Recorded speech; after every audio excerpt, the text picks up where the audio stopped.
Hello students, today we will see about standard 9th subject है हमारा science and technology और उसका 5th lesson आज देखने वाले एसिड्स बेसिस एंड सॉल्ट्स, जिसका आज थर्ड पार्ट और फाइनल पार्ट आज हम देखने वाले हैं, जिसमें है टॉपिक हमारा आज का है साल्ट्स।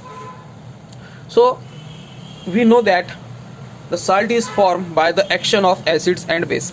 एसिड और बेस इनकी जब रिएक्शन होती है ना, so when acid react with base it gives salt and water. This process is called as neutralization reaction. जब एसिड और बेस इनकी रिएक्शन होती है तो हमको सॉल्ट मिलता है और वाटर मिलता है, तो इसको बोलते हैं न्यूट्रलाइजेशन रिएक्शन। ये रिएक्शन से एक बात तो हमें पता चलती है कि एसिड और बेस रिएक्ट होने के बाद सॉल्ट मिलता है। दूसरी बात ये पता चलती है कि ये न्यूट्रलाइजेशन का मतलब ये सॉल्ट न्यूट्रल होता है, ठीक है। बट हर बार ये सॉल्ट न्यूट्रल नहीं होता। नॉर्मली जब स्ट्रॉन्ग एसिड और स्ट्रॉन्ग बेस ये रिएक्ट करेंगे, when strong acid react with strong base it gives neutral salt, तब वो न्यूट्रल सॉल्ट हमें देता है वो रिएक्शन।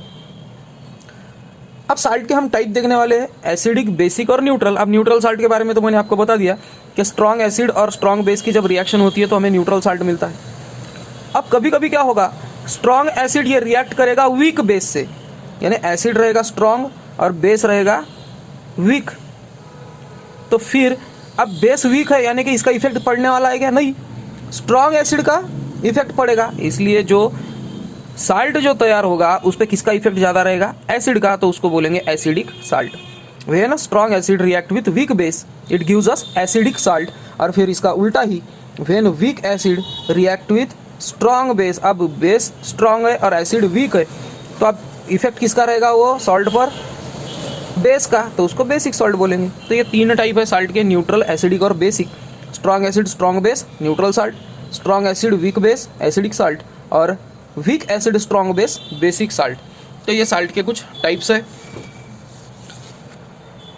तो जो न्यूट्रल सॉल्ट है उसकी वैल्यू यानी पीएच स्केल पर अगर देखी जाए तो 7 रहेगी, और जो बेसिक साल्ट है उसकी 7 से ग्रेटर रहेगी, और जो एसिडिक साल्ट है उसकी लेस देन 7 रहेगी। वो हिसाब से आपको इधर सॉल्यूशन निकालना है, वो सॉल्यूशन आपको सॉल्व करना है। उसके बाद है वाटर ऑफ क्रिस्टलाइजेशन। अब इसके लिए हमें एक एक्सपेरिमेंट दिया गया है। So properties of water of crystallization, आपको एक ब्लू विट्रोल बोलते हैं इसको, कॉपर सल्फेट को। इसको एक टेस्ट ट्यूब में लेना है और इसको स्ट्रांगली हीट करना है, तो इसका कलर तो ब्लू है और ये क्रिस्टलाइन फॉर्म में मिलेगा, ये उसकी प्रॉपर्टी तो है ही। अब जब आपने इसको हीट किया है, when you heated that copper sulphate it converts into white precipitate form और व्हाइट पाउडर्ड फॉर्म। अब ये व्हाइट कलर का पाउडर फॉर्म हो गया। अब सिर्फ आपने क्या किया, सिर्फ हीट दी। हीट देने के बाद दो चेंजेस हुए। एक चेंज तो इसका कलर चेंज हो गया, और दूसरा चेंज ये जो क्रिस्टलाइन फॉर्म में था अब ये एमॉर्फस फॉर्म में यानी पाउडर फॉर्म में हो गया। हीट देने के बाद इसके अंदर की वाटर निकल गया होगा ना, क्योंकि वाटर इवेपोरेट हो जाता है हीट मिलने के बाद। सो जैसे ही इसमें से वाटर वेपर चला गया, ये किस में चेंज हो गया? वाइट कलर के पाउडर में। इसका मीनिंग है क्या, वाइट कलर का जो पाउडर है उसको ब्लू किसने बनाया? वाटर ने। वाइट कलर का जो पाउडर फॉर्म है उसको क्रिस्टल किसने बनाया? वाटर ने। वो वाटर निकलने के बाद ये जैसे कि वैसे हो गए। तो पता ये चलता है हमें कि जब वाटर कोई सब्सटेंस में हम डालते हैं या वो मॉलिक्यूल्स उसके अगर पकड़ के रखते हैं तो उसका शेप क्रिस्टलाइन इन नेचर हो जाता है, वो क्रिस्टलाइन हो जाता है। और कुछ कुछ सब्सटेंस को वाटर की नीड होती है, वाटर की ज़रूरत होती है, किस लिए कि जब कि वो क्रिस्टल बन जाए, और वो वाटर को क्या बोलते हैं? Water of crystallization. जैसे कि आप यहाँ पे देख सकते हैं कि ब्लू विट्रोल, इसके अंदर 5 मॉलिक्यूल्स, एक मॉलिक्यूल अगर ब्लू विट्रोल का होगा तो 5 मॉलिक्यूल्स वाटर के थे। जब आपने हीट किए तो 5 मॉलिक्यूल्स वाटर के इवेपोरेट हो गए, अलग हो गए, और आपको कॉपर सल्फेट कौन सा मिला है? वाइट कलर का पाउडर फॉर्म में। So this water was a part of crystal structure, so it is called as water of crystallization. Water hold रखने की प्रॉपर्टी किसके अंदर? सब्सटेंस के अंदर। वो वाटर को क्या बोलेंगे? Water of crystallisation.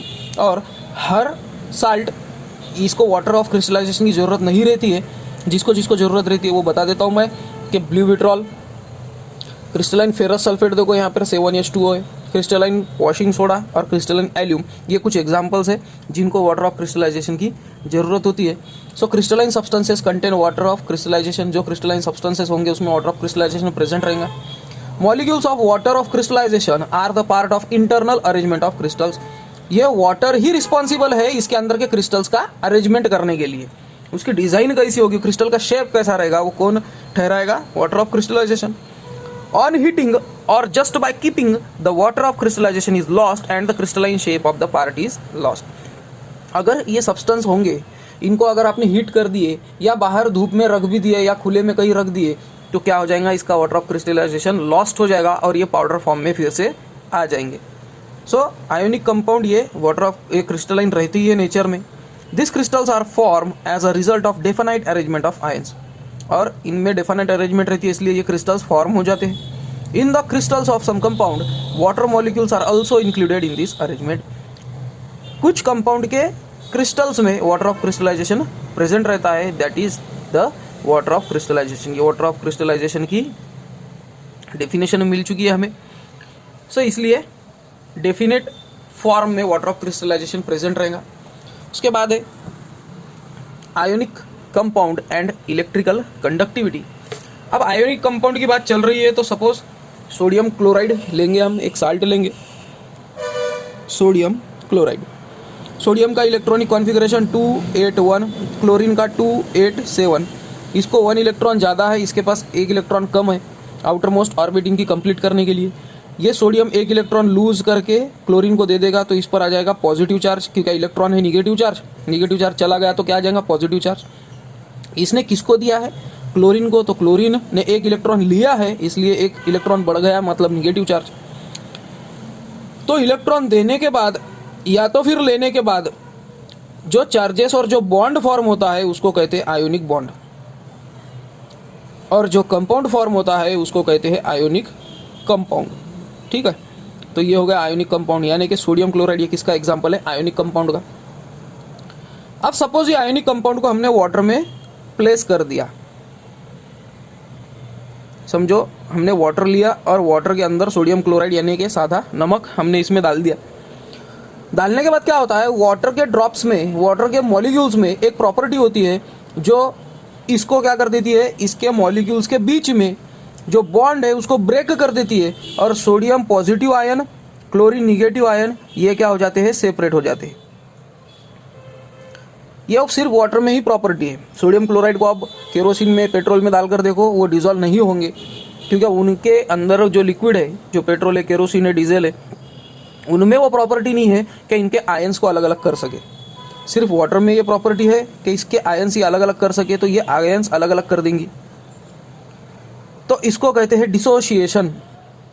क्या बोलेंगे इसको, डिसोशिएशन प्रोसेस। कि डिसोशिएशन प्रोसेस क्या है कि एखादा आयोनिक कंपाउंड आपने अगर वाटर के अंदर प्लेस कर दिया तो वो वाटर के मॉलिक्यूल्स इसके अंदर परकोलेट हो जाएंगे और उसको डिसोशिएट कर देंगे आयंस में, यानी पॉजिटिव चार्ज और निगेटिव चार्ज आयन सेपरेट हो रहे। अब अगर आपने इसमें इलेक्ट्रोड डाल दिए, सपोज कार्बन के इलेक्ट्रोड हमने यूज़ कर दिए और एक बैटरी को पॉजिटिव चार्ज और निगेटिव चार्ज ये टर्मिनल दे दिए। जो निगेटिव टर्मिनल होता है उसको कहते हैं कैथोड, जो पॉजिटिव टर्मिनल होता है उसको कहते हैं हम एनोड।